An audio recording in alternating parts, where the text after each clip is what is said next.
On Tuesday, July 14th, Epic Games hosted Unreal Fest Online, which is a free one-day virtual event.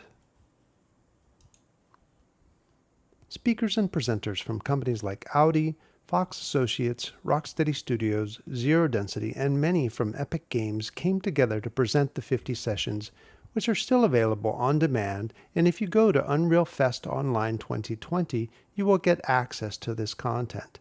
It will take you to a site where all the sessions are still available, and they are listed across architecture, automotive, games, film, television, and events, cross-industry. One of the ones that I strongly encourage you all to look at if you're interested in more information about Unreal Engine 5 is this Unreal Engine for next generation games. If you click on the on-demand video, you will be allowed to watch the video. It lets tech artists create complex, high-level controls on top of an animation skeleton, as well as enabling per-bone procedural control. Control Rig is currently available in experimental form and is planned to be fully production-ready in UE5. Also today, Rigid Body and Cloth Sim are fully supported with the new Chaos Physics system, and we have a new animation debugging tool built into Unreal Insights coming up in 4.25. If we look to the future though, we've got some really cool stuff coming up. First is a full-body IK solver that will be shipping in 4.26. It's important to note that this is just the solver, but we'll be building a set of tools and APIs around it for UE5 to integrate more fully into the pipeline. Also in UE5, you can see that there's a tremendous amount of content available, specifically focused on Unreal Engine 5. And if you're interested in this and sharing this with your students, I strongly encourage you watch this video. But additionally, all of these videos will continue to be available on this site at least for the next week or so. And as typically we do at Epic Games, much of it will probably be put on our Unreal Engine YouTube channel, as well as learn.unrealengine.com. So you've got a busy summer ahead of you, watching all of this content, learning from it for Unreal Engine, Twinmotion, as well as Quixel Megascans. We hope you enjoy this material. Once again, all of this is completely for free. We encourage you to take full advantage of it and learn, learn, learn.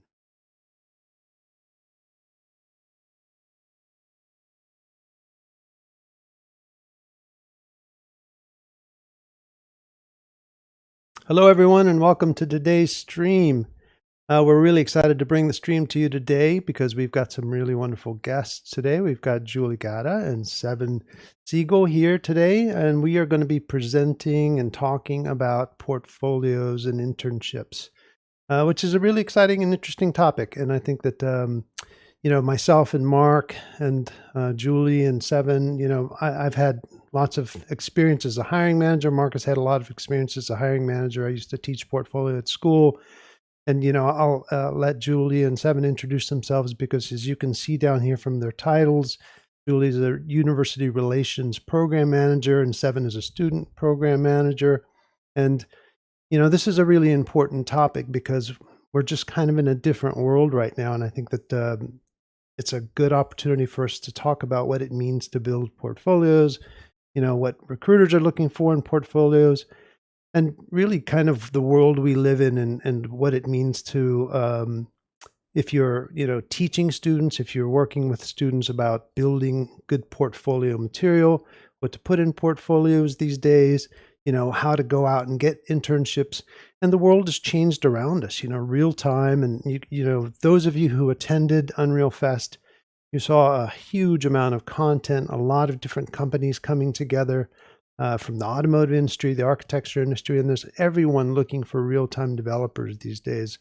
And I think that there's just not enough of us, right? And so, this isn't specific in any way to sending portfolios to Epic or internships at Epic, even though, we may talk about that stuff. I think that the goal of today is just to get together and talk about, experiences that we've all had in advising about building portfolios, advising about, how to help people get internships and that sort of stuff. And it's a great opportunity to have a wealth of experience and to talk about these things. So, let me first welcome Mark back, who's, always great to have on the stream. He's got a tremendous amount of experience. Mark has been a trainer for many years in the film industry and has been with us at Epic now for a little over a year now, or how long has it been? Just nearly a year. Nearly a year. Just nearly a year. Yeah, it's Working cool. throughout Europe and with all the academic institutions there.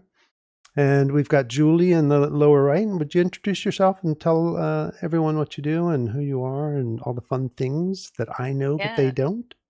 absolutely. So hey guys, I work at Epic. I've been here for years now, leading the intern program, and basically was hired to build an early career program here. And so my focus is recruiting interns and new grads, um, gaming in real time, and have always worked in gaming in the gaming industry in some capacity. Prior to Epic, I spent about 8 years at EA, doing very similar work within recruiting and HR functions. So mostly within the university space, I ran events, I've recruited, I've seen all different parts of the pipeline, building relationships with schools, with academic partners. I've probably looked at hundreds of thousands of resumes across many profiles and disciplines. So excited to share some thoughts and answer. Thanks. Perfect. Perfect. And then we've got Seven Siegel, who's, done a lot. You'll tell us a little bit about it, but I first became aware of Seven a couple of years ago when we were on a judging panel together for an Intel game competition, but then even more aware when you were working with Global Game Jam, and you've been working with us now for, I don't even know. We're coming up on a year, Yeah. actually. Yeah. A little short of it. Please Yeah. introduce yourself and tell us what you do for Epic. Sure. Yeah. So I, as Lewis mentioned, I manage the student programs. I consider that as simple as I help students that use Unreal Engine succeed, whether that's first learning the engine or they're amazing and it's helping them get placed into internships and jobs. Really, that's the main focus of my job, is just helping those students succeed. There are so many people that want to get into game development and just the real time visualization industry as a whole. Film, movies, TV. It's an exciting place to work. It really is. And so it's hard to get in. And thus, like, a lot of my programs are based around, okay, how can I help these students who are stellar, the ones that are really putting in the great work? How can I help them make the move into their early career? And so a big part of that is portfolios. Portfolios are so important. You can have the best resume in the world, but if you can't actually show what you've done, it's hard to get a job. Yeah, So, absolutely. yeah. And prior to this, I used to run Global Game Jam, as mentioned. So I've seen a lot of jam games. So I just judged the UE4 Spring Jam. Some of those games were amazing. So cool to see. But it's for another live stream. Awesome. So, I see a couple things in the chat, and we'll be certainly answering questions, as we go along. Yes, there is a little bit of flicker goes on, and you probably see it in Julie's camera. It's just part of the deal today. We signed up for it, and we're going to enjoy it. So It's just a special effect. whoever can count all of the flickers and get the count right, you will have counted all the flickers and gotten the count right. So you win the award of being correct. So good on you.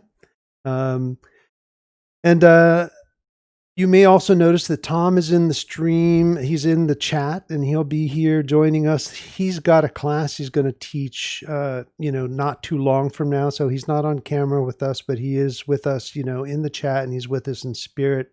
But he's also preparing some material for some class that he's going to teach in a little while. So we appreciate him being with us and helping us out with this, and just sort of being with us in spirit all together. So part of the reason that I wanted to give you a little bit of extra background about it, we did travel a lot, prior to us sort of going all into lockdown, and Seven and I traveled, a fair amount together, and I would listen to Seven present to students, and a lot of the things that Seven would say to students and even to instructors about how to prepare to become a professional and to stop being a student, become a professional, are a lot of the same things that I would say. And then uh, I would invite Julie and I would invite other recruiters to come and present at other educational events, and we would go and do recruiting events. And, we end up saying a lot of these things over and over again. So it was really poignant, and I think a great opportunity to come and do this on a stream, because these streams, we take the VODs from Twitch and we put them on YouTube. So for those of you who are not aware and you're watching the live streams, you can always come, in a couple weeks or mid next week and find the YouTube link to the stream if you have something else you need to do today. If you are not able to stick around and watch the whole thing, and this is important, and you want to be able to access this material, it's something that we make available for sure. But this is really important stuff because things are kind of changing out from under us, right? And there's a lot of mistakes that we end up seeing. So if you're a hiring manager, if you are a recruiter, if you spend a lot of time with students, you end up seeing these things over and over again.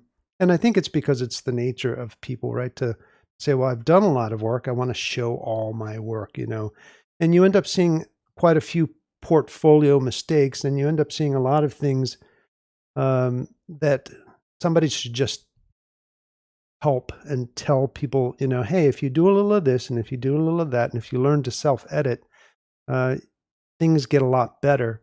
And I think we want to just sort of bring some of those things up to light. And then also because, things have changed quite a bit in that maybe 4 or 5 months ago, people were applying to go work in person at a lot of places. But now it may be that people are applying to work from home, and the skills that they actually need to present have to be a little broader and more expanded. So we're going to talk kind of all together a little bit, but what I want to actually do, unless you all want to add anything before we do, is kind of hand it off, to our experts today and let them sort of lead the discussion. And then we'll kind of come back together and chat a little bit more at the end. Is there anything you want to add before we sort of launch into it, guys? Yeah. That was great. All right.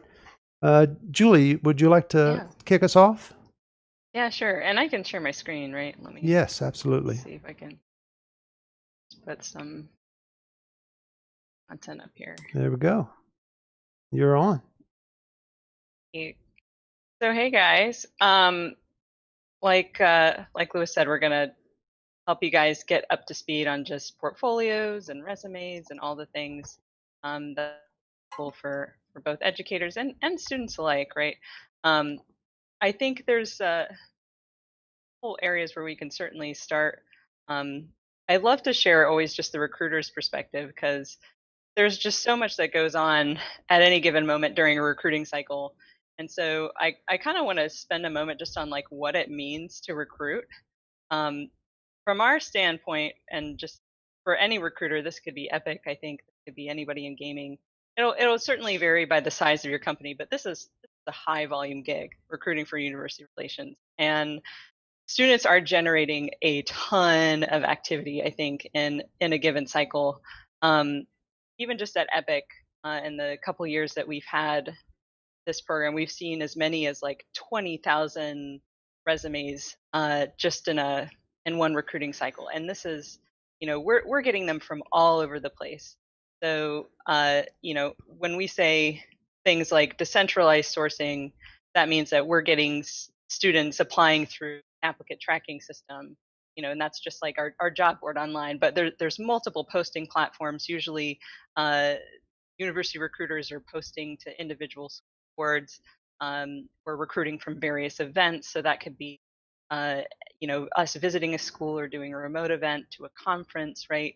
We're usually getting bombarded with also referrals, people, hitting us up on LinkedIn, tons of just, in addition to all of that, hire my brother, like hire my friend, hire my child. There's a lot that kind of comes at us. So it can be a little bit noisy, right? And I think, folks want to always figure out like, how do we sift through that noise? How do I stand out? In all reality, we probably only hire less than 0.5% of the candidates that apply, right? When you're talking about thousands and thousands, And an internship program the size of probably like a year, and larger companies could be hundreds, and a really large company more than that. Even so, the larger the company are usually. Um, there's an interesting maybe multiple studies.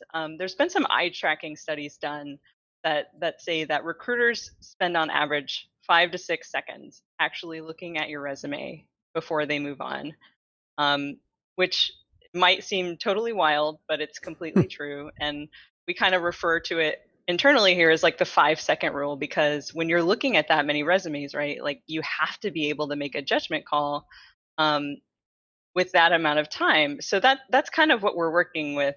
And so you have such a short amount of time to just kind of make an impression, and that's what we want to help you guys get better at. So uh, that's really just the recruiting perspective. Let me kind of like jump over, and this is where I hope we can probably dive into discussion of like, okay, this is awesome, but how do I actually land into that 0.5%, right? Like this seems like really daunting and hopeless for some people, of like, I don't want to just apply and end up in this black hole. Like I really have to kind of flex what I've got.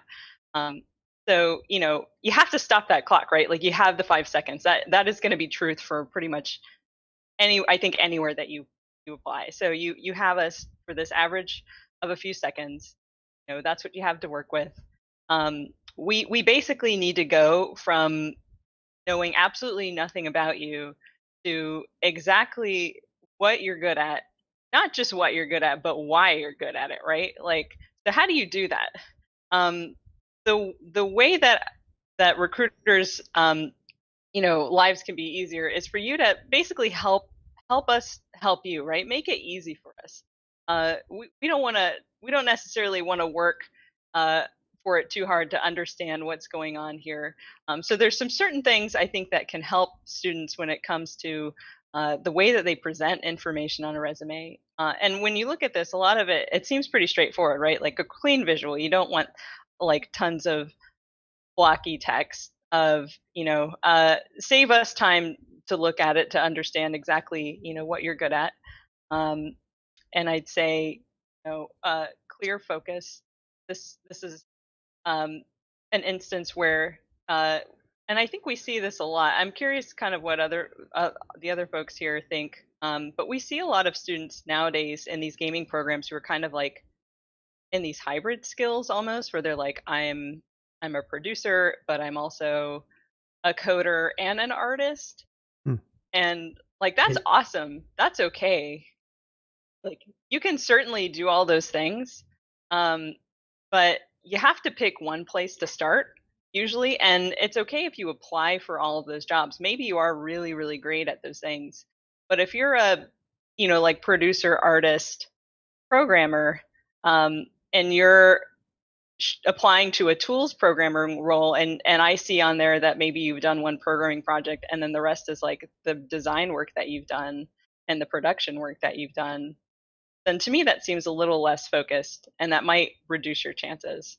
um, Seven, I know you work with people who are kind of Yeah. like also trying to figure out their paths. Yeah, this just came up. Like this literally just came up yesterday when I was talking to a student, and they had designer and developer just on the portfolio, and I've seen it range. I saw one that said narrative designer, programmer, sound designer, and I said, what jobs are you applying for? Who are you? What are you doing?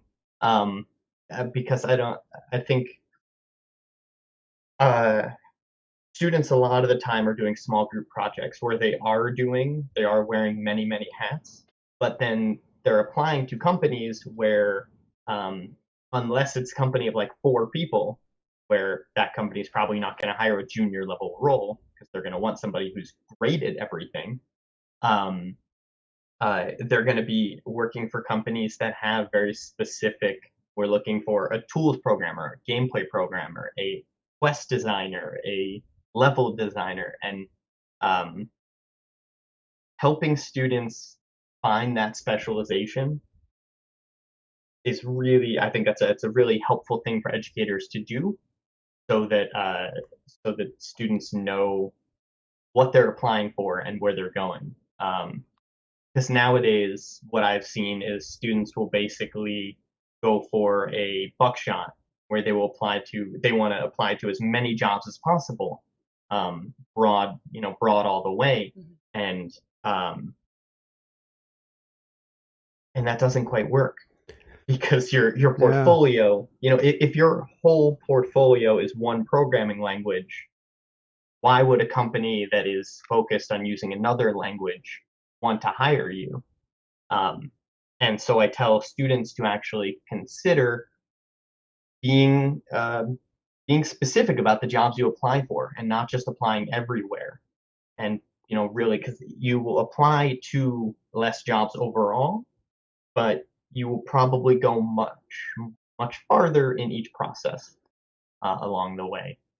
Let me toss something in here that's sort of a conversation going on in the chat right now, which is about not just students, but even professionals right now, because I think we are in a world where, some people are sort of looking for different opportunities or maybe are transitioning in career. And I know that we're talking, primarily about students or people that are maybe finishing their university degrees or whatever. What would you say for someone who's already been working professionally but is looking to get into maybe the game industry or the real-time industry, not specific to the game industry, that has a lot of skills of some kind or another, how might they approach getting the attention of a recruiter with, the relevant skills that they have that they can bring to the table? Yeah, I think the same rules really still apply. You're just, you're showcasing different stuff once you get to the more like professional level, right? So usually I encourage people to have multiple versions of the resume. If you're doing the example that Seven gave, where you're like applying the same resume to 20 to 40 different jobs, like it's a low chance that one resume fits all of those jobs. Like even if you really think you're qualified, maybe you are, but you want to make sure that you don't have to have like the resume be night and day, like completely different, but make deliberate tweaks along the way to showcase different things. And I have a good example story of just like this is an intern that we hired very recently, came out of a grad program, and she very much was like a technical producer and a programmer, and she very easily could have done both jobs, and she basically did exactly that. She had two versions of her resume. One at the top, it said technical producer, and she was working on all of these teams doing kind of both things, but on the technical production resume, she was like, here's the management philosophy, and here's examples of the project workflow and the roadmap, and what I did and the accomplishments that were directly from me managing teams and the outcomes, and the programming stuff was still there. It was just less of an emphasis. And then she had a really great and strong programming resume also that said, here's my programming resume, and here are all the things I've coded, here are the games that I've worked on, here are the specific contributions I made, and you can go actually see video captures of the games, and it was super tailored. Aesthetic overall like looked the same and was consistent, but the information was just presented differently.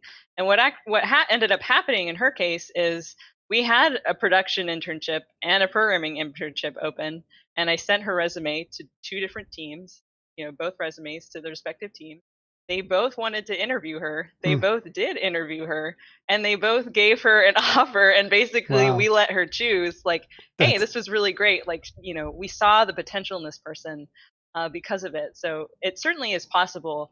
The programming team in her case, like, definitely convinced her. They were like, programming is superior. Like, you will join the programming team, and she did. And a happy ending in this case because we ended up converting her to full time. But just that's amazing. That's a perfect example of how to go about it. Well, let me ask you a follow-up question really quickly, because it just popped into the chat as well, which is, it can be, I think, maybe a little easier to sort of visualize what a clear visuals and a clear focus are for art and design type portfolios and or CVs. But from your experience, Julie, and even your Seven or Mark, How do you look at a programmer's CV or portfolio and advise or provide insights of what you've seen that's as good for a programmer in building CVs and portfolios? Sure. I would say, formatting, it can be pretty consistent across resumes, no matter what profile or discipline you're coming into. I would argue that you can fit any resume onto one page, like nature intended. That, like, unless you were a PhD and you just have to put your, lists of publications or something like super specialized. Um, and I would probably say, the easy to scan, easy to understand. What I mean really is that your resume just needs to be decipherable, right? Like, I can tell that you've read the job description. You know, Yes. have you actually read the job description for the role you're applying for, or is it just verbal diarrhea of programming languages with no explanation?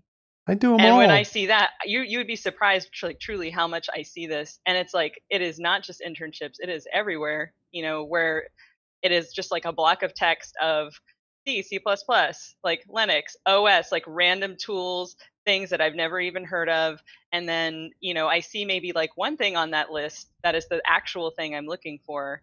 But then I look at the work underneath it, and there's no indication of like where they've Right. utilized that language. To me, that's like, within 5 seconds I can know, Yeah. right? So Like, that's that's the one of those things where clarity. I'm like, I'm gone. Right. So that's the clarity you need. You need to line up the skills you're or at least professing to the work you've delivered.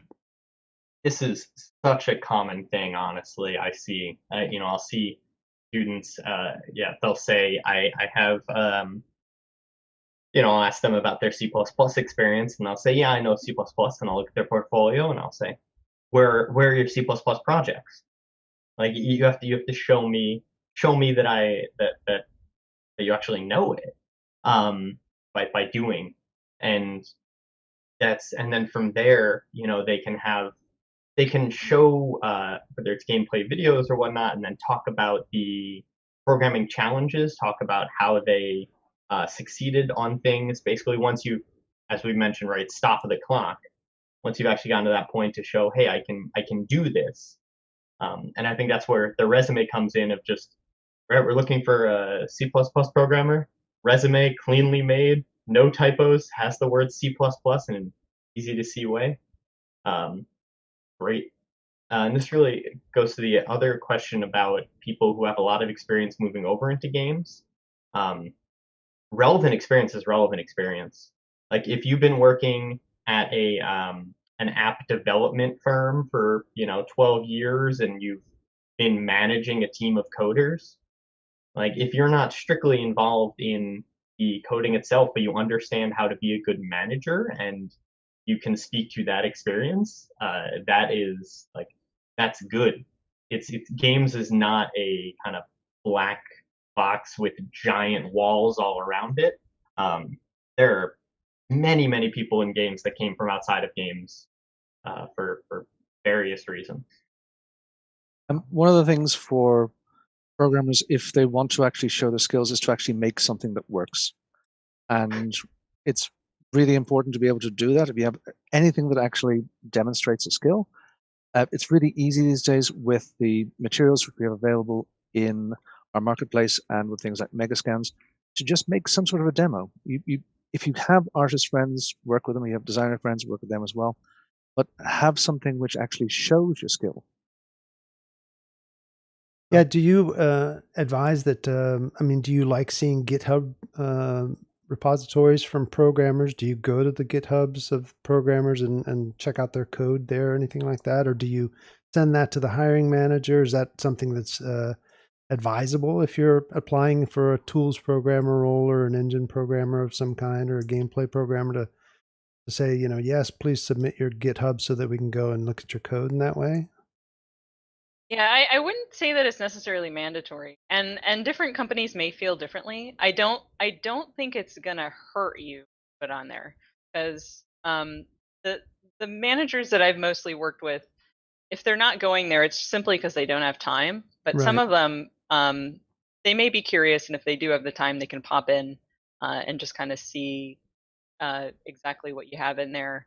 Um, if you're applying to a company that has a test, though, like Epic is one of those places where we have, as part of our immediate process, like if we send your resume to review for a hiring manager and they say, oh, this person looks like they have potential, the first thing you're going to do is have to pass a coding test. So they may not even like waste the time looking in there. But again, like if you have some awesome stuff in there, and if you get somebody who actually does have the time to click on there, I don't think it would hurt. Mm-hmm. Unless it's bad code, then it'll hurt. Right? Don't be bad. That's don't be bad. Don't be we're, bad. We're assuming that your code is great. Well, everyone in this chat watching this stream right now, we know they're very, very smart because they're in this chat watching the stream right now. Yes, they showed up, right? Yeah. So these are easily top people. Yes, of course.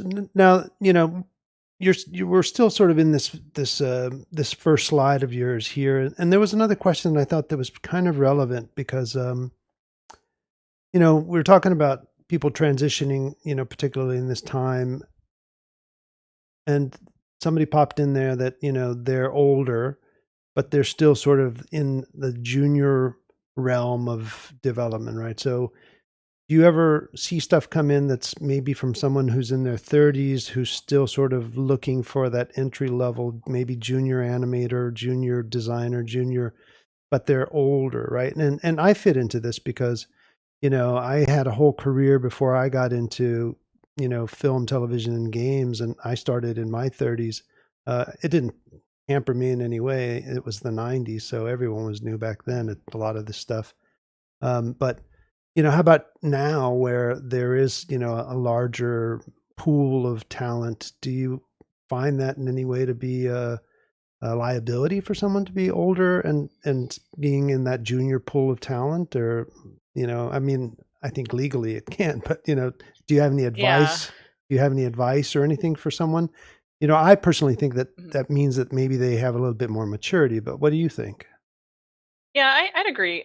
There's certainly no age limit for things like internships, right? Like, and you can go to college at any age. I think it's just a matter of where you're applying and the level of skill you have and the way that you showcase it, right? Like, if you had a whole different career before you started games and maybe not all of it was relevant, right? Like, you probably just want to cherry pick what you want to include. And again, just make sure that relevant stuff is there, because what's most important to us is not your age and even really your schooling. We most places, especially like Epic, we're pretty flexible about where you fit in at the degree level. You could be an undergrad, grad students, PhDs can be interns, even new grads in some cases. It really runs the gamut, and I think will depend on company. But what's most important for a junior level program is that we want to see that somebody can benefit from an internship, right? Like the where we would draw the line is going to be you have enough experience where you can apply for a full-time job. And if you can apply for that full-time job and we have openings ready for it, like that, you do not benefit from an internship, because the internship point is for you to, for people to bring in, folks with high potential skills and give them an opportunity to grow those skills, but also impress us, right? Because a lot of these programs are based around basically trial talent for full time, and so we need to see that mentorship, you know, like value is there. Mm-hmm. So if somebody is transitioning, industries, maybe there are recent or relevant, projects or experience that they can incorporate. They probably don't need to have like their very first job on there, or maybe even like the first 5 years, right? Like, or if they do, maybe it's just a line, or it's just like a quick summary of like, I did these things. We had one of our lead designers here used to work in like Wall Street banking. He was like a day trader. Like he worked and like I think he had a history at Goldman Sachs or something, and now he's like a lead designer on Fortnite. Like, he just you can come from any kind of background and just make it here. You have to go beyond the classroom, and that's kind of Good what advice. we'll end up looking for is like, if you're going to school, that's great. If you're teaching yourself certain things, awesome. But it needs to not just be like your daytime interest, right? Like that, that in the case of that lead designer, I'm pretty sure he like went home every night and then was like learning how to design games and make games. And so if you're somebody who that passion is like translating through in these Unstoppable, obvious right? ways, Yeah. right, that's what's going to Undeniable. matter. Yeah. Yeah. Yep. I'm similar to Lewis. I've changed careers several times. They've kind of merged into a stream because one thing has got me interested in something else, which has then grown into my new career, and then it's followed on. And I really don't think there's an age bar for people coming into the games industry or visual effects or any of these industries. Again, as you say, for interns, it may be a slightly different position because one of the things when I was recruiting for internships is I was looking for potential that wasn't yet realized. And it's great to be able to give interns that chance. Quite often, if older people had applied for a role, they may actually get a full-time position in places I've worked before because you see they have a lot of life skills which are instantly applicable. So it wasn't a case they wouldn't be considered, but quite often it would be looked at as, well, this is somebody who has, for instance, my career was in background was in architecture. They have a lot of skills which are transferable. They're looking for a role. They're obviously keen, and they have life skills which are transferable as well. So it wouldn't bar you from an internship. There are times when it may actually make sense. I also want to mention to the often, the mode student age of around 18 to 21. I actually don't know if that's the mode. I should go look up some facts and come back. But for that age range of like 18 to 21, a lot of them haven't really held, like, I mean, they don't have a career, right? If you're 18, you don't have a career, and that's okay. I would say two things around that, because this comes up a lot. Don't BS a resume. Don't like be truthful about what you did or didn't do, because it's really clear for hiring managers when you're just like when you're kind of stretching the truth, shall we say. But also around this conversation of relevant experience,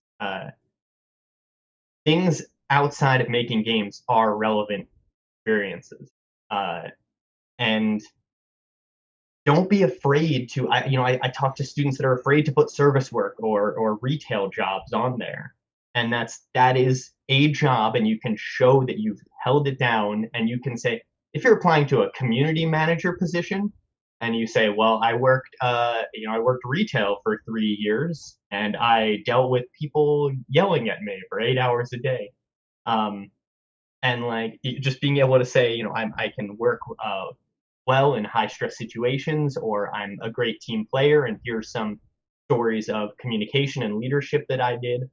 Those kind of soft skills all translate, and it is experience. So don't shy away from putting even retail or service work or beginning jobs if you are younger on your resume. I wanted to bring Absolutely. something up that I think is kind of important based on some of the stuff that you've got up here, Julie, is, one person mentioned that they had, 200 plus rejections, and yet to have gotten a interview.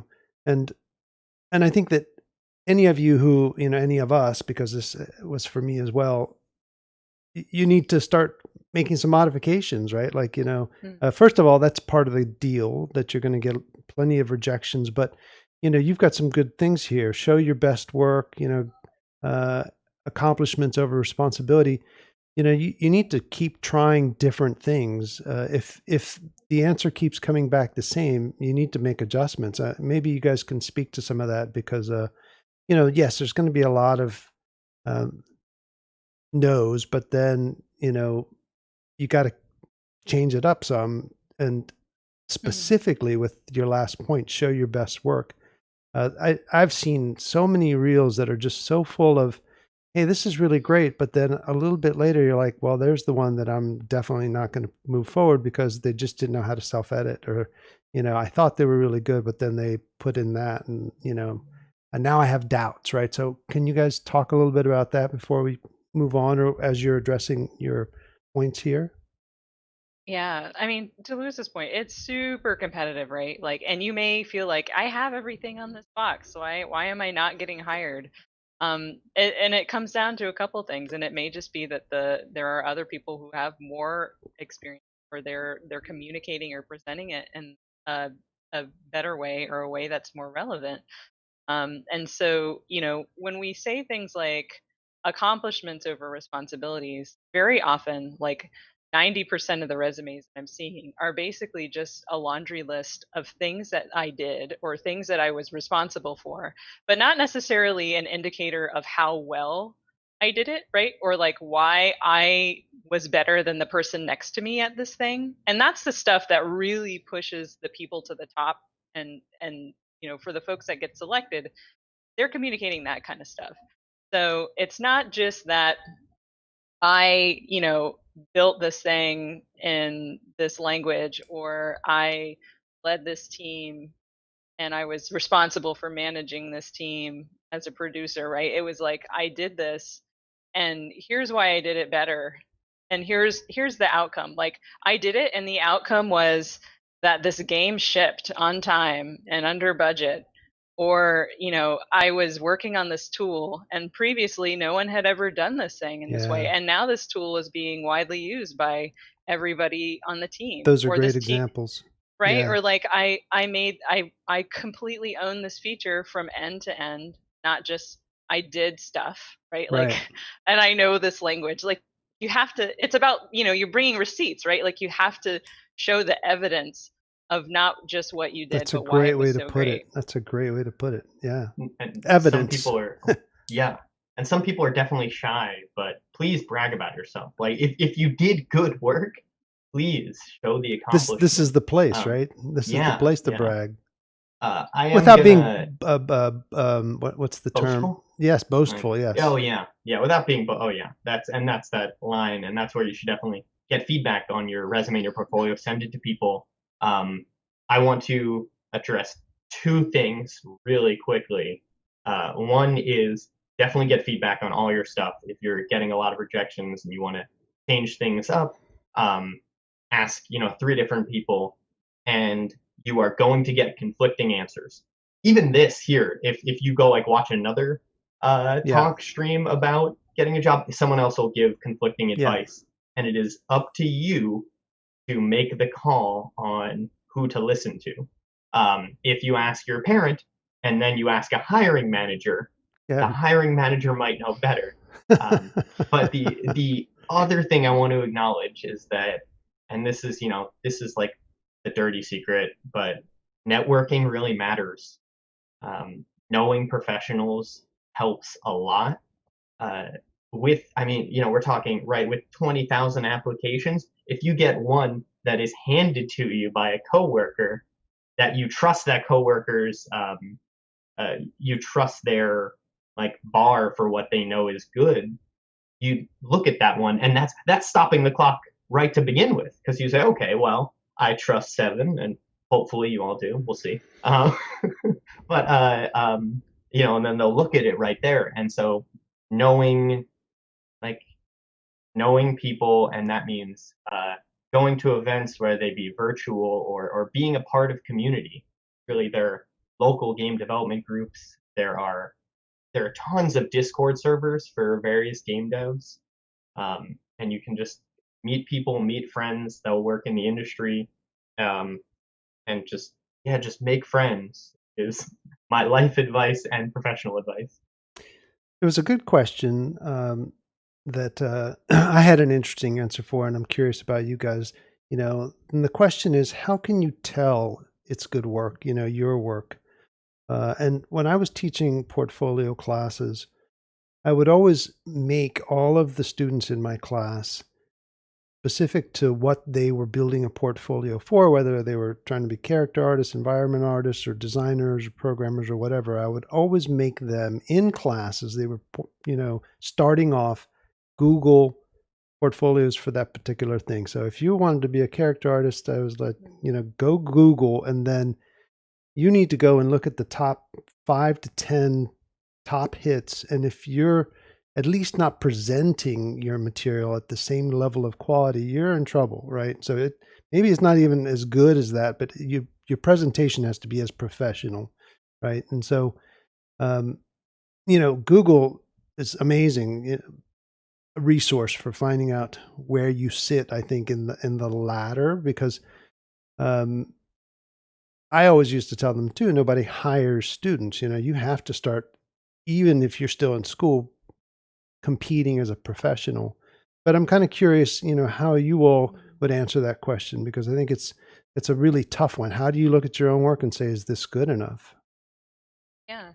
I think getting feedback is at every opportunity that you can, and some of those things is like what Seven mentioned, networking. Any opportunity, if a game developer is coming to your school and they're reviewing portfolios, you better be the first person to sign up and get your work in front of them, right? But if you don't have that ability, I think, there's some easy things that are still helping you go beyond the classroom and kind of like get some good feedback or even have some good guidelines.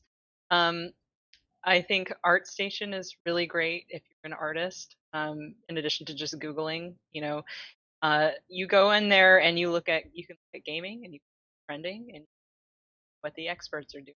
Hmm. And basically, what you have to do with that and so many other disciplines is model yourself after the experts, right? Yeah. As close to production quality as you can get is what you're striving for, and that's what folks are looking for in potential. I think in this entire industry. Um, For programmers, maybe that means that you can't attend GDC in person. Then you go watch some videos afterward and see what you can learn. A lot of these things are made free afterward, and we've had high potential students that we've hired who were super impressive. And this is a really impressive thing. If you want to impress folks, to go and look at these videos of how to make things that are free and that the experts are basically teaching you. And then you go and you do something specific and to show off in that way, like nobody does that. Like if you do that, if beyond just like everybody who's coming out of a game program now is like, here's a game I've made. Like, yeah. But like if we want to see that this is, you're going beyond just the basic like mandatory projects in class, right? It's really hard for us as recruiters, if we have a relationship with a school and everybody's taking this one same class, and we see the mandatory project, maybe it's like a Jello simulator or something, and like everybody has that one like Jello sim project, and then like it's how do we judge you off of that? It's all the same work. Like you have to go one step further. Right. Yeah. My suggestion that I give to students that I actually pull up videos from is look at the winners of student contests. Right? There are just for the numbers of just game colleges right now. There are 521 just in the U.S. and they're looking average of like graduating, 40, roughly 40 a year. We're looking at 19,000 game grads just from those schools. And then there's CS departments that are going into games. There's other continents that also have game schools, and there's a lot. And as Julie mentioned, a small percentage are going to get hired. And so look at the winners of these contests, right? The winners of Game of the Year for the rookies, the Intel Student Challenge, the GDC's, the IGF, the Independent Games Festival, the student game there. Like, look at the winning games. IndieCade. There's so many student contests, and ask yourself and be honest with yourself, like, what are they doing better? What are they doing better than what I'm doing? How can I get to that level? I show students all the time Spire, which was the University of Hertfordshire's, like they won Game of the Year for the rookies, and it looks like professional quality stuff. And I say, look, this is when I say top tier, high caliber work. This is what I'm saying. Mm-hmm. Yeah. Yeah, and when there's people out there doing work that looks like that, those are the ones that, that's the bar that gets set. Yep. I think something you should really strive for is as much criticism as possible. Some people are afraid of it, but actually look for as many different opinions as possible from people that you think have particularly valid opinions. And remember that their criticism is of your work, not of you as a person. Some people are afraid to put their work and show it to people, which really limits them. And I've seen this with some students. They start off doing great work and they reach a certain point, but they don't actually seek that level of please critique this, which means they get stuck. Mm-hmm. I want to address one note I saw in chat about game jams. So I used to run the largest game jam, and I'm very proud of it. And students participate quite a bit. Game jams are amazing for a ton of reasons. One of them being to get good at something, you basically just have to do it 10,000 times. Every time you do it, you're just going to be better, right? If you make 10,000 games, your 10,001 game is going to be way better than game one. So game jams are great for that, and they're great for understanding scope, and they're great for actually, closing out a project. It's hard to put them into portfolios because most game jams don't look good. They look visually, 48 hours or less, and so they're rough around the edges, and they have bugs, and they don't look great. And if we're looking at the 5-second rule, hiring manager might see a game jam project and think, ooh, without realizing that you did it in 48 hours. And so that is the difficulty of having game jam projects in your portfolio. Yeah.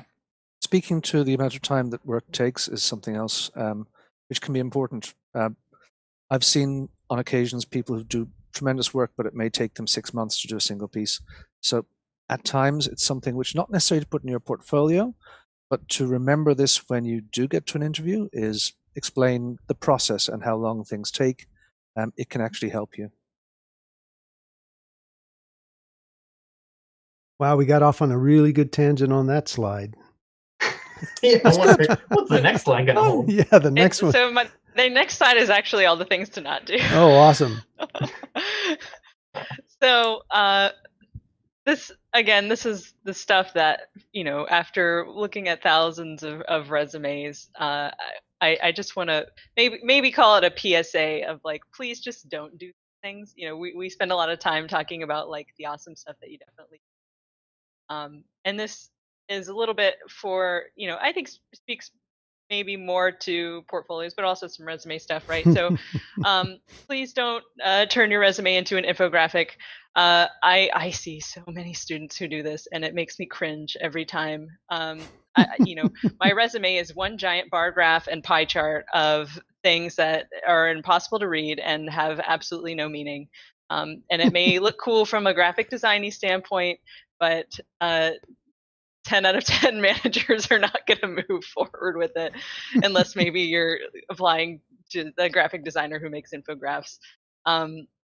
There was a really funny and kind of sad story, or maybe just like a recent memory of like a resume I had looked at that this person, I don't think had any projects listed, but it was just like a pie chart of soft skills that they had, and it was like 50%.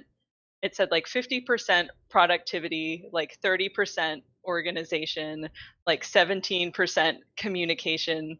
And I was just like, I certainly looked at it for more than 5 seconds, but more just like in disbelief of like 50% productivity. Like, I want somebody who's like 100% productive, like only 17% communication. Like, like please, like you are going to shoot yourself in the foot so hard when you do things like that. Like it's so much better. And like you will just, people will love you if you just have a simplified resume that just explains the things that you're good at, gets right to the point on the stuff that you're trying to tell us. Again, remember, we're going from we know nothing about you to why is this person not only good for this, but like we know confidently that they have what it takes, or at least have that potential. So another thing, and maybe this opens up more of a discussion just around like how we format portfolios or what we'd like to see in portfolios is don't make us hunt for your projects. I see people really, there's like a debate of like how do I present my work if I have a resume, but I also have like websites and projects. Um, Certainly make it easy for us. Try to think of like the user experience behind, who has to view your work, because there's recruiters, but there's also hiring managers who don't have a ton of time. And if you've got 3 different website links on here, like it's already a little bit of a problem and a guessing game, if we're short on time. And if we're going to a personal site, maybe we have additional clicks to click on. And if it's not clear, where we should be going and where we should be looking, it becomes really challenging for us to see your potential. Um, I think Seven, you had mentioned yesterday when we were chatting that it's almost like you want to design your portfolio as if you're like designing a game, right? Like Mhm. the game is called How Do I See Relevant Work in 5 seconds or less, right? Like, okay, start. Cool. I see, 3 portfolio links on the resume. Which one do I click on? I guess I'll click on this one. Hope it's great. And then I'm like, okay, this is a picture of a 2D cat and it's not very good. Okay, I'll assume because you're confident in showing me this picture that it's equivalent to all of the rest of your work. I've moved on now. So, but maybe you had like a really awesome 3D project in there and it just wasn't the link that I clicked on first, but, that was the outcome. So you have to think about, almost like how to guide the person who's looking at your resume. Like it should be very obvious. Go here. And when I get there, this is the project I want to see, lead with your strongest work. And Yeah, that's help. yeah. Uh, I tell this to students quite a bit, and I think educators should take this in as well for when thinking about, all. I think all programs should have a portfolio class. Um, Even if you are not applying to a web design job, you need a little bit of web design if you have a portfolio website, just to understand how things look nice. Um, and the biggest advice that I give to students is have your best project first, right? Have it right in the far left, like right upper far left, right where people see it immediately, or just but also please, in web design, there's a concept of above the fold and below the fold. When a website loads, everything you see immediately is above the fold. Anything you have to scroll to see is below the fold. Your work should be above the fold. So many websites for portfolios, they'll start with like a giant photo of themselves and I am this, and just immediately we want to see the best work right then and there. Yeah.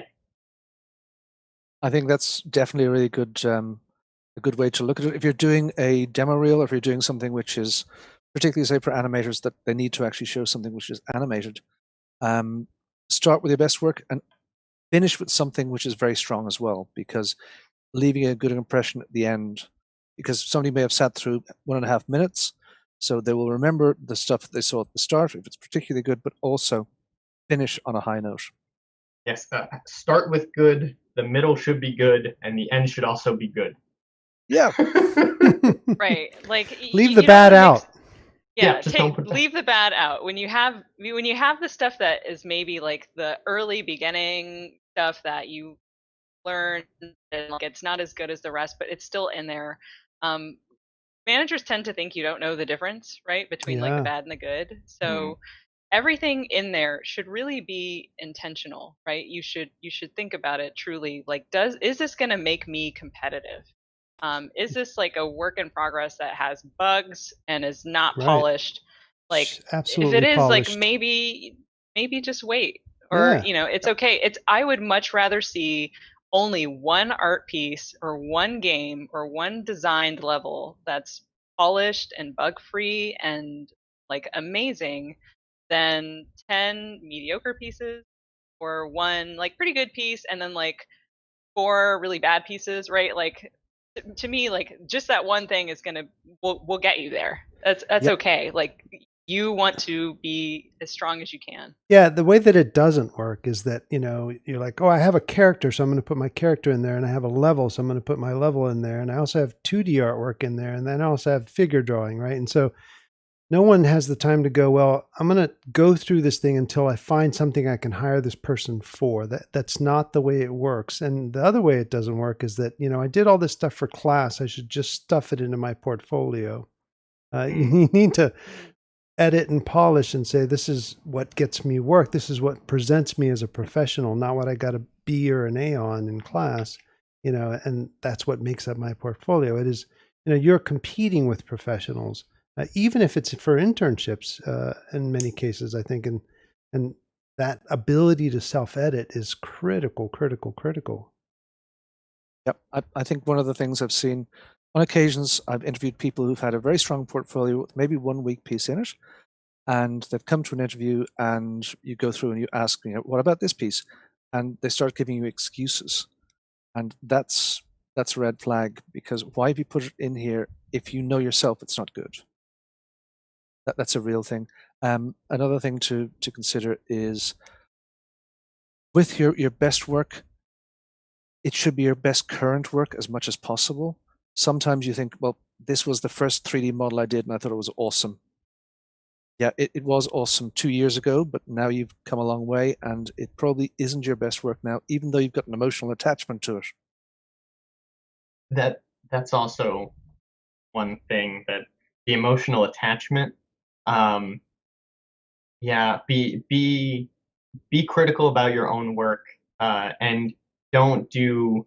This is something that I have seen, and I get it. It's emotional and all of that. Here's where I started, and here's where I am now. Kind of like progression.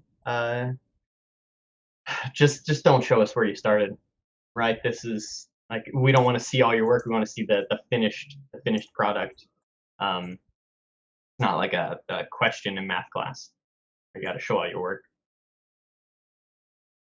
There is one other thing, which is showing your work can be great, though. If you're a concept artist, and I know a lot of people want to be a concept artist, show your best finished work, but be prepared to have your sketchbooks, because people recruiting for concept work love to see sketches. But that's one of the cases where don't necessarily put it all in the portfolio, but have it available for your interview or when it's asked for. Please, Julie, tell us more about these points. Tell us more. Yeah. More points. Yeah, I mean, some of the stuff, again, it's about accessibility, right? Like, we hit on the first three. Don't make us pay to see work, right? Like, there have been so many instances where it was like, I made this mobile game, and I click on the link, and it's like, please pay to download my mobile game. Or here's the thing, but there's no other way to see the game in any way. There's no game trailer. There's no like YouTube video of somebody playing the game. Managers aren't going to necessarily pay for to see the candidate when we're looking at hundreds of folks. So please, like, have a way, like, be thinking about accessibility for how we can actually see the work that you've done. And a video is like a video of people playing the game, or a gameplay video. That is good. Yeah. Yeah. It is that simple. It really is. And we get download files sometimes. I've seen some varying opinions on this, but don't make us download any sort of suspicious files. If we're getting like an executable and there's no other way to see your work, it's like suspicious. Like, I'm probably not gonna click. A hiring manager be like, "Hey, Julie, are you gonna download this one?" And I'm like, maybe not. Well, like, can I see a YouTube video of the of the gameplay first, and then maybe if that game is really awesome, we'll download the game. I think I wouldn't say like don't ever have the executable there, but don't we don't want to be bricking our computers over like looking at your work. So make sure that there's other ways to. Also, please don't send viruses. Right. Yeah.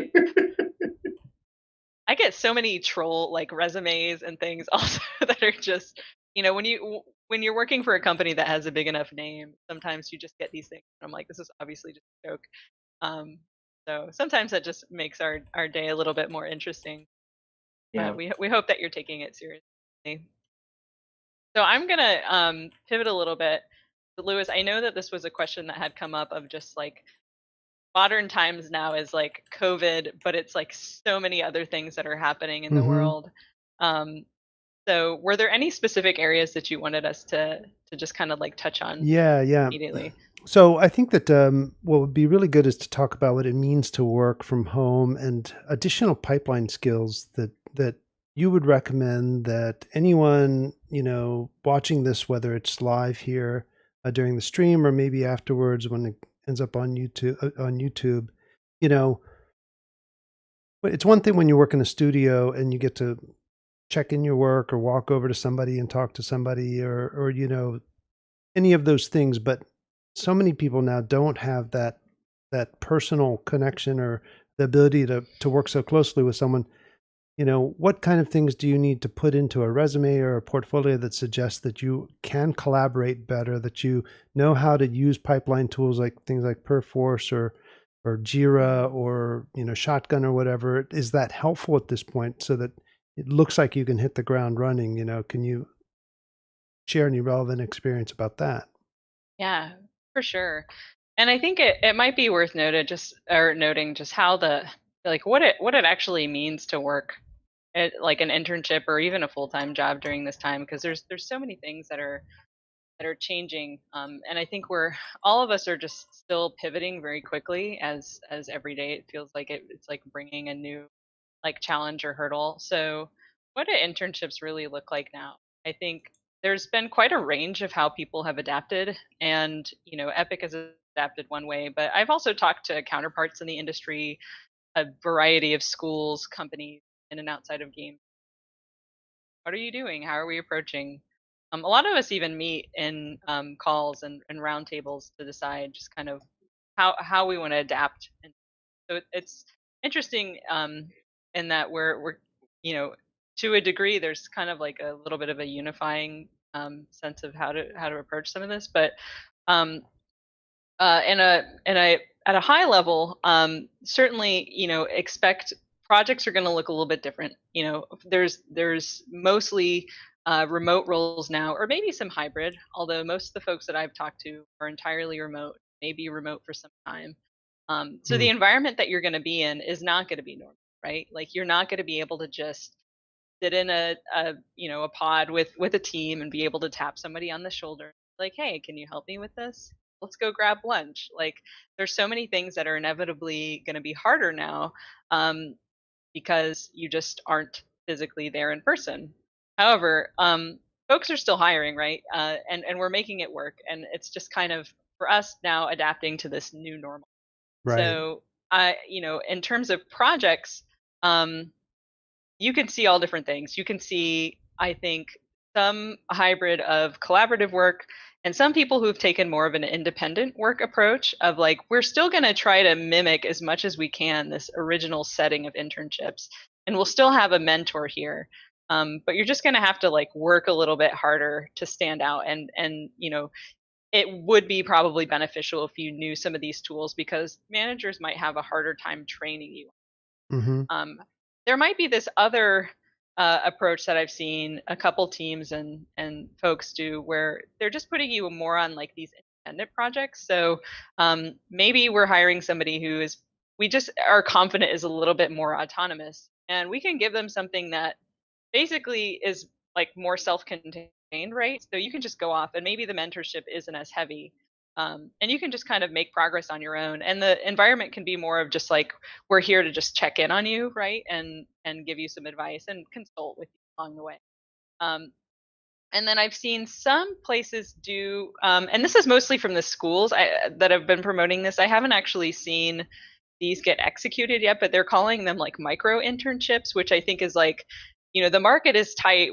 We're asking employers to like basically give an intern any experience that you can, please. Like they'll do anything. Like most, if you have admin stuff laying around or something, like just get them exposure to the industry, and then the timelines get much shortened or shortened quite a bit.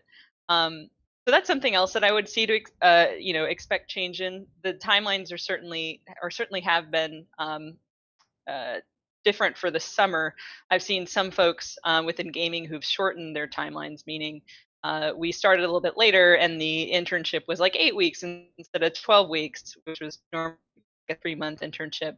And we're seeing students that are, going back to school and on different timelines too. Maybe their school is having them start sooner, or maybe students are just unsure of what to do, so they're skipping a semester.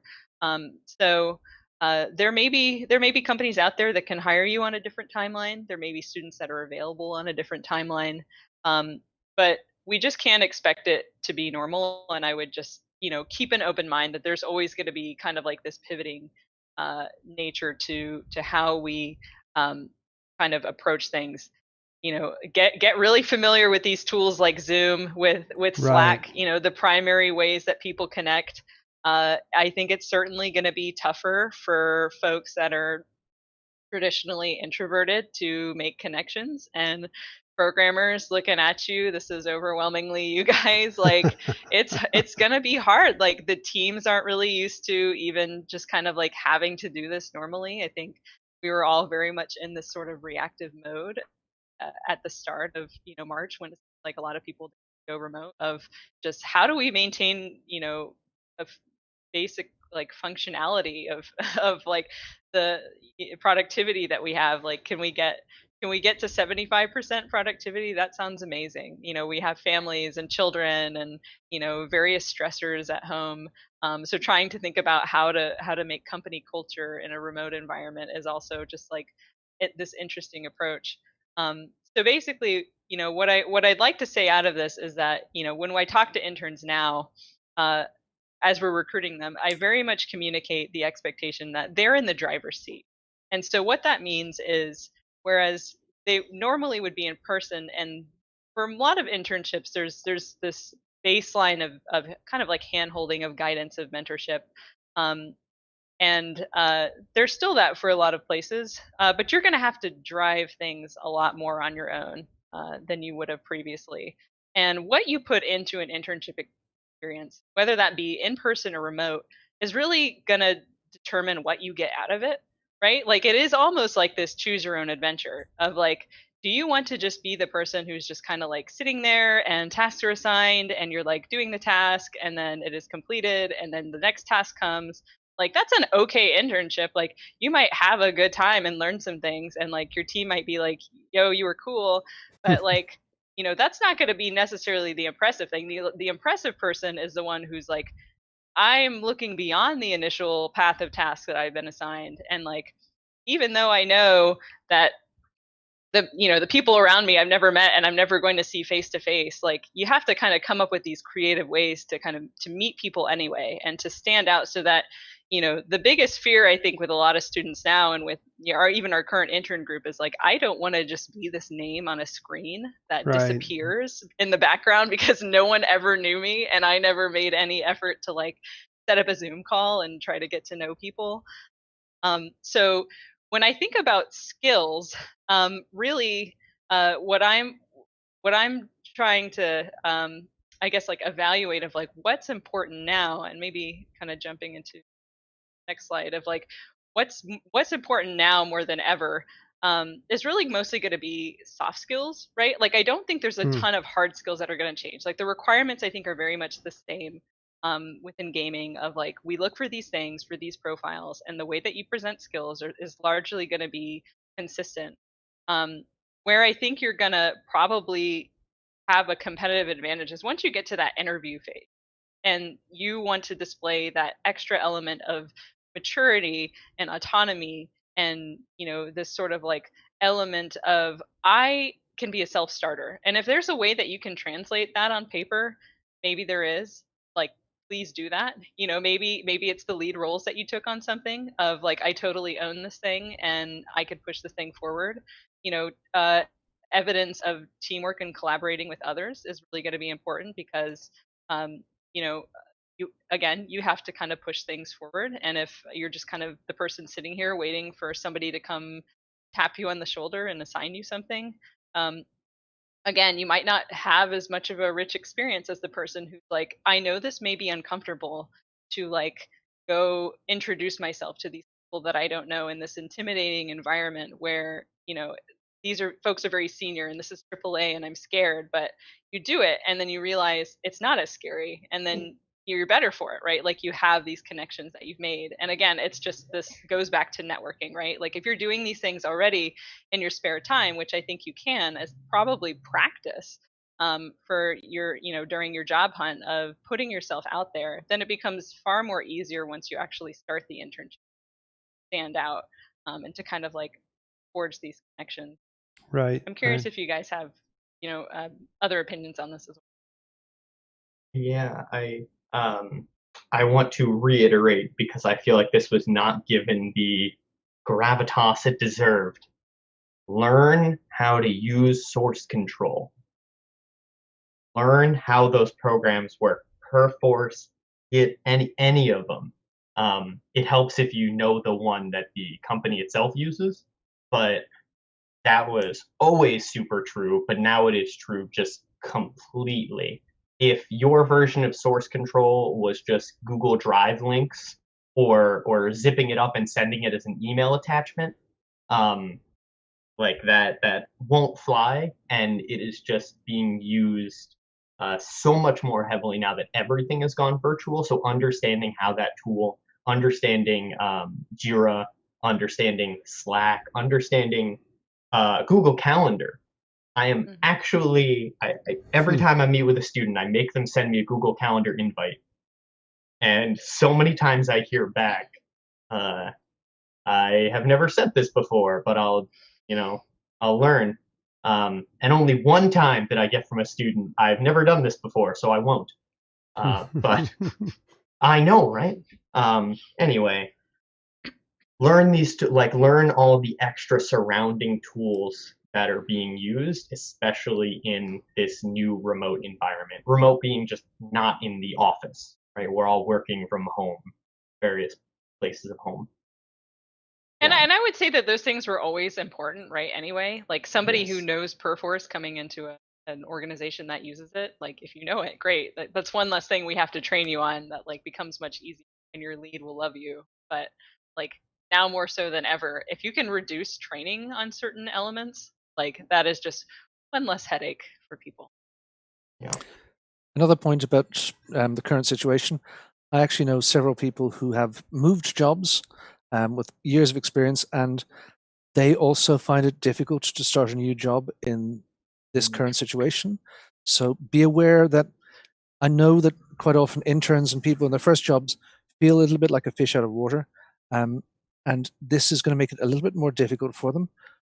Other people are experiencing difficulties as well. Say that this feels odd, or I'm not sure how this is working in the current situation.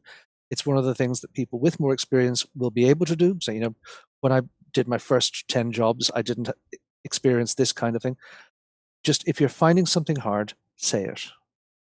I wanted to bring up something that I think is pretty relevant in the way that Unreal Engine in particular is sort of evolving, and the way that Epic is sort of evolving, which is the advice that you all would give with regards to students, with regards to even professionals, with as much work there is right now for real-time and Unreal Engine in particular, for putting things in their portfolio that come from the Epic Games marketplace, all the free content that we give away, things that are not created specifically but used well by artists, designers, and even programmers, right? Like you can now go and get these blueprints that are amazing for animation, any number of things.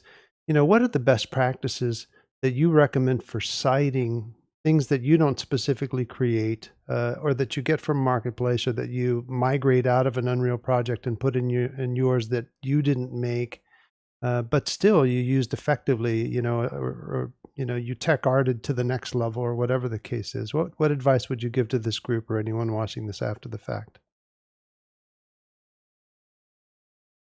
I can start with that one because I just saw a demo reel recently, and one of the really clever things that they did, which I don't know if it's clever or common practice for good demo reels, was in each scene they specifically had at the bottom, just in the text, responsible for X.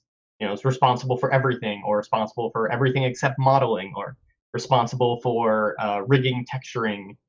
Like they were very clear. This is what I did to bring to the project, and because like in the professional world, that's understandable that you're gonna not do every single thing in a project, as long as you're honest about it. We see with like the whole Quixel library, all the mega scans and all 3D assets.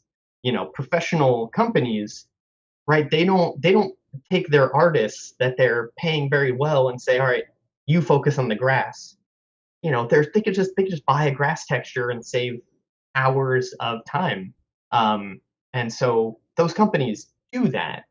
So it's not like they're going to look at it and be like, well, that's a not professional thing to do. But you just have to be honest about it, because it's also obvious especially if you're doing something like pulling from the Megascans library and then apply to Epic. We use that library too. We go, well, they said they modeled this. This is I can see it right here in Quixel Bridge. Yeah, so just being honest about what you did and didn't do. Great. Yeah, I would echo that. Like appropriate labeling on portfolios is super important. Especially in group projects, right? Like we'll see games that are like, here's the game I made, and it was like a 15-person project team, but we don't like have any indication of like what they did, right? And so the same goes for just like using assets. Like if please tell us what you did and what you didn't. Like it's super helpful if you're like, was I the person? Were you the person who led the project, or were you the person who just kind of like coasted along while everybody else did the work? Like if we see a full animation reel, for example, that has like various elements into it, like if you put nothing, we're left to guess either this person did everything, or this person isn't being honest and maybe they're only doing part of it, and we have to just kind of, again, it's guesswork. But the best portfolios, I feel like, they're accurately citing, here's an art reel. I did the lighting in this scene. I did the texturing in that scene. I was responsible for this part, and maybe even crediting the other folks if it was a team effort, so that they're getting that appropriate recognition. So yeah, I think it's just you never want to mislead somebody in terms of like what you did, and recruiters might not know like what is a a borrowed asset or what isn't, and so then it just might be this kind of like annoying situation if it gets to the lead and the lead. Right. Right. Take it for granted you cannot fool art directors. They have seen an awful lot in the past. One of the things I've seen a few times, and it's been questioned, is it okay to put tutorial pieces, things that you've done based on a tutorial, in portfolios? And I think my attitude is it's not the best thing in most cases, but in some cases I've seen really well done and it's been credited. I base it on this tutorial because quite often it's people who are learning online, for instance, I base on this tutorial, but they've taken it a bit further and they're honest about it and they've actually done a really great job, which at times, it can be your best work. If it's your best work and you brought it to a level of excellence, then I'd say, yeah, include it. But in general, if it's something which is original, it helps. I think just to sort of follow up on this a little bit, with the engine and the amount of content that's released through Epic Games and the specializations in Unreal Engine, if you focus on lighting, for instance, in Unreal Engine, that is a really in-demand skill because there's so many ways to approach something like that. If you focus on effects, what I've seen a lot of junior developers or younger people get stuck on is like, I have to make the whole thing, and then they instantly get overscoped and they introduce so much mediocrity into the work because you just can't do it all right. And so, will you look at reels and go, wow, that's really amazing lighting. I don't care if they didn't model anything, or, if all of it is just focused on lighting, or if all of it's just focused on, environmental effects, or if all of it's focused on audio, or things that are, maybe just UI, hey, I don't care what all that environment is. Look at the UI. I'd kill for more UI people, I mean, there are these specializations that I'm sure you never get enough of, which is UI artists, effects artists, pure, um, good lighting people that know how to do either dynamic or, some specialties. Can you talk about um, how that relates to what we're discussing specifically here in this segment? Yeah, I mean, these specializations are super important, and even the ones that you called out, like effects, is super in demand. And that's how we hire with internships too. Like if we're looking for art, it's very rare that I think we will ever just post certain channel. Maybe more at the experience level because those people can come in, they've had some more experience, maybe doing different things. Um, but we're hiring for environment art. We're hiring for people on the interns. We have a hard surface intern right now. Like all that person has to do is just that thing, right? Mm-hmm. We're hiring a lighting person, just like Lewis mentioned. Like you do not have to feel the pressure to do all of these things. You can just focus on that one piece, because again, that's what we're going to be looking for if we're looking for a portfolio for that discipline or that specialization. um, I just want to see good lighting, right? I want to see good texturing.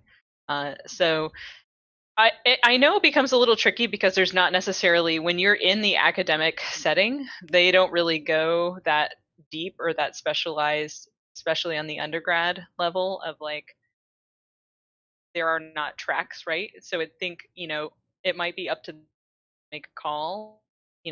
Part of your academic experience is going to be trying to figure out what you have a passion for and what you have a knack and an interest for, or where your strengths are, right? And so there's got to be some experimenting there, but at some point you may have to choose. This is the thing that I'm good at, or this is the thing that I want to specialize, or at least the starting point, right? Kind of going back to the beginning where we were saying it's okay to be interested in several different things. Mm-hmm. When you're an intern or a new grad, though, you have to pick one place to Mm-hmm. start. So I think that's probably how it'll tie to maybe what you choose to put into your portfolio and what might make it through to a lead's desk for review. But for sure, Julie, I think just one real quick point: if you want a job, focus on things like effects, Mm. and UI and things that are so hard and rare to find people that are really exceptional at. I'm sorry, Mark. Go tech ahead. art. Yeah, Tech for art. sure, tech Yeah. art. One of the things which I hear quite a lot is recruiting for T-shaped skills. So that's having one deep skill set and a broad range of other things. That's the T. Yep. Yep. T. But yeah, people will generally, so far as I've seen in my recruiting history, they'll recruit for something that you're excellent at, and it's great if you have other things. The areas I've seen, I can sort of speak to myself, but I've been with you three. Often when I see the jobs that are available, tech art is definitely one. I have C++ programmers, especially those focused on networking and AI, because those are really difficult topics, which are not meant for beginners really, are in like definite high demand. And we mentioned this a little bit, but I want to draw specific attention to this. There are many, many industries that use Unreal Engine that do not make games. At a game company that uses Unreal Engine, many people there know Unreal Engine. At an architecture firm that uses Unreal Engine, less of the people there know Unreal Engine. And thus, you are able to be more impressive to them because you be more unique and a much better asset to the team. And that also allows you to demand a higher salary because you can, when they hire you, because obviously they're going to want to hire you, you'll say, okay, well, look, I'm bringing this knowledge to the table that you all want, but only one other person at this company has, so you got to pay me more. Mm-hmm. Yeah, we saw the studies. Not I a think bad it said deal. the job study said Unreal Engine knowledge led to a $14,000 on average salary increase over people that didn't have it.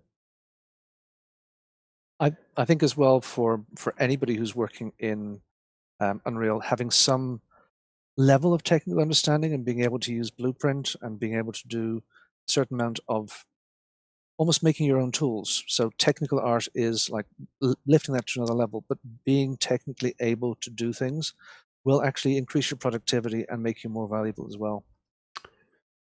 So we are running about an hour and 40 minutes now into the stream. And so we're going to, if there's one, maybe two more questions that anyone in the stream has that they absolutely want to address, please go ahead and put them in there. But I did want to sort of add one more thing and get your all's opinion about this. I know that I've had students who jumped into Unreal or jumped into, complicated tools like Houdini and ZBrush or whatever, and they may have gotten a little intimidated. And so they leaned on things that they maybe did better, whether it's writing or any particular thing. And then, they really insisted on applying for jobs that I think tend to really be reserved for very experienced people, in particularly game studios or other places, things that are hard, lead designer roles, narrative design and things like that. What are your opinions and what advice would you give to people that are like, well, I'm not very good technically, I'm not very good artistically, I need to apply for narrative design positions in a, big company. Are those realistic goals for young people, junior developers and so forth? I mean, if we're talking about narrative, I think there's not really hot job market for narrative design and writing specific. I do get asked that a lot too, of like, I want to be a designer, but I want to like be a writer. I'm really interested in story games I see. And it's not really the thing that people hire widely for. And usually if we're talking about like writing, um, those are going to be those very senior roles when they do come along. And usually a studio has like somebody in mind already when they open up those roles. Like we like the writing of this person, like we're going to seek them out specifically. Um, my advice to those folks would be like if they were set, like truly set on entering that discipline design, you're not you're not like I would not expect to start out in the place that you have as your dream, right? Like you have to kind of start somewhere. And there's going to be these entry points and it's not going to be this linear path, right? Your career in gaming or even in real time like might not be this path. There's going to be kind of like peaks and valleys, right? Of figuring out what you're good at and playing to your strengths, and figuring out where you can start if you truly want to break into the industry, and then figure out what are those entry level roles, because you're not going to be able to just finish, in most cases, a degree program in production and then be the lead producer for a game. That's just like it's not how the world works, right? Like you have to have prior experience in that area doing that thing. And so it might look like a non-traditional path, but yeah, for some folks, if that is the end all be all, or it's just going to be that or nothing, then it might end up having to be nothing, unfortunately.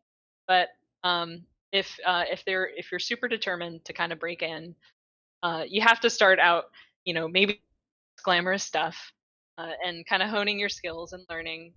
And it will be a little bit of trial and error, and some of it is self exploration, right? I think that's also part of why we have internships. Is for us, it's to assess your potential. For you, it's also to polish your skills, but to figure out, is this the thing I want to do? Because sometimes you go through an internship, and at the end, you're like, that was okay, but I don't know if I want to do that. Like I think I want to try this other thing. And that's okay. Sometimes it turns out that. Mm-hmm. Uh, so I have done a lot of research into this about when we say not a hot market for narrative design, we mean narrative design jobs. Just to be clear, companies do not have them. Even very story-driven games, like the most recent God of War, didn't have a narrative designer, had a creative director, and so that's where we say that these kind of the writing jobs, the idea jobs are more higher level. That being said, because I get pressed on this because many students want to go into writing, I did a lot of research. There are some entry level narrative design or writing jobs. They will mostly reside in the mobile game market. This is what I want to like. We're talking about the less glamorous jobs. I had a friend of mine who was working on a Disney Princess app, writing the daily quest dialogue, and that was that was a game writing job. But it was not, it's different than you're writing the story for Last of Us 2. But that was a game writing job, and not very glamorous, but writing in games. And I think a lot of students think, I want to write the plot, I want to write the characters, and a lot of that falls to the creative director. Um, the other one that comes up, barks. So when you run by a character in an open world game and they go, hey, hi, uh, you have like maybe 12 of those, and they'll put an entry level narrative design person on. Okay, write down 15 different ways to say hi. Write down 12 ways to say how you doing. It's actually really really hard to do after a certain level, but it's not. You're not coming up with the backstory for this NPC. Not coming up with it. It's just uh, barks. Yeah, it's gonna Yeah. be super grunty. But Entry level design roles can be very Yes. grunty. and they're really few and far between. There's not a lot of them, and so what I tell students is, you want to be a game designer, be a technical designer. All designers should be technical designers. If your only programmatic skill is in Microsoft Word or Google Docs, like, you're not going to get hired compared to the person who can also work in Google Docs and put what they wrote into Engine and make an experience. And so that's the technical skills are really going to be the ones to get you in the door. Yeah, the writing skills, it's just going to be hard if there are even jobs available.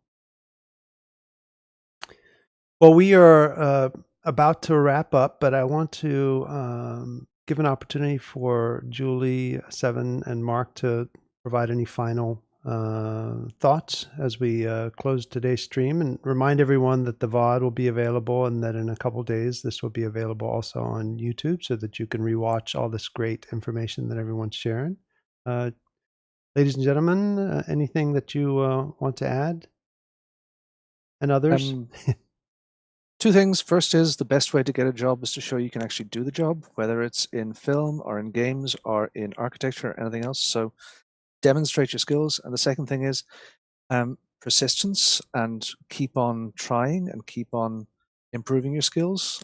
I know a lot of people that have taken longer than other people to get into the industry, just to get that first break, but then they've been incredibly successful. So sometimes, it may take you a while to get in. It doesn't mean that you're not going to be good. Knock on the door until somebody answers, and while you're waiting for somebody to answer, make sure your skills are getting better. I'd echo that. Yeah, always strive to improve. Passion doesn't always equal expertise, but you have to keep at it. That has to be more than just a day job, right? We think about artists who come to us and they're like, yeah, I've done a couple projects, and we ask them how many hours that they spend doing art, and they're like, yeah, like 1 or 2 maybe, and we're like, okay, yeah, like our artists spend 8 hours a day. Like, you have to truly make this your Great day and your advice. night. Great Yeah, going advice. beyond the classroom. I can't emphasize. But you guys are smart. You have a lot of drive. I know the market is tight right now, and there's a lot of unknowns. Keep at it. My advice to job seekers, students, professionals, everyone in life, and this is super important, and I think this falls right along what Mark and Julie were saying. There is a difference between motivation and discipline. Everyone watching this stream is probably motivated right now, and they're like, yeah, I'm gonna get the skills, I'm gonna put this all together, I'm gonna get my portfolio, my resume up and apply, and it's gonna be great. And motivation goes away in like a half hour. You something comes up, or the stream ends, and you're like, well, and then you just start scrolling social media. Discipline sticks. Like, discipline every day, or every other day, just having at it, consistently growing that skill and being disciplined about keeping doing it, just really really keeping doing it. There's nobody that is just born and they're amazing. They have to just, when you see people that are really talented, you just haven't seen all the practice that they've done. And so please figure out what you need to do to get your own discipline. That will help you achieve any other thing, so long as you know how to put in the work. Fantastic, fantastic advice. And you know, just to add to that, remember that a hard drive full of unfinished work is nowhere near as valuable as a couple of really good finished pieces. So, you know, don't overscope. Unreal Engine is free for everyone to download. You know, we have tons of learning material, but just because you're inspired to do something epic and, you know, amazing doesn't mean that that you should take that on. You know, do small things, you know, and make them really high polished things, and make sure that they can become portfolio pieces, and don't let them linger on your hard drive, because, you know, I think we've all met people with tons of unfinished projects that don't become quality portfolio pieces. So yeah, just finish the work, polish it, and make it something that you can present. And there's so much work right now for Unreal Engine developers that that you got to grab the brass ring and go for it. So thank you all very much for attending today and sharing this time with us. Thank you very much, Julie. Thank you very much, Seven. Thank you as usual, Mark. And we hope you join us next Friday for a stream. I think we're going to be focusing on what it means to be a AAA character designer, developer, modeler. And so that'll be a very exciting stream. We're actually going to focus in a little bit and get a little tighter. So please join us next Friday at 2 p.m. again, Eastern Time, for another exciting education stream. And have a very safe and good weekend wherever you are. And we'll see you next time. Thank you all. Bye, everybody. Take care.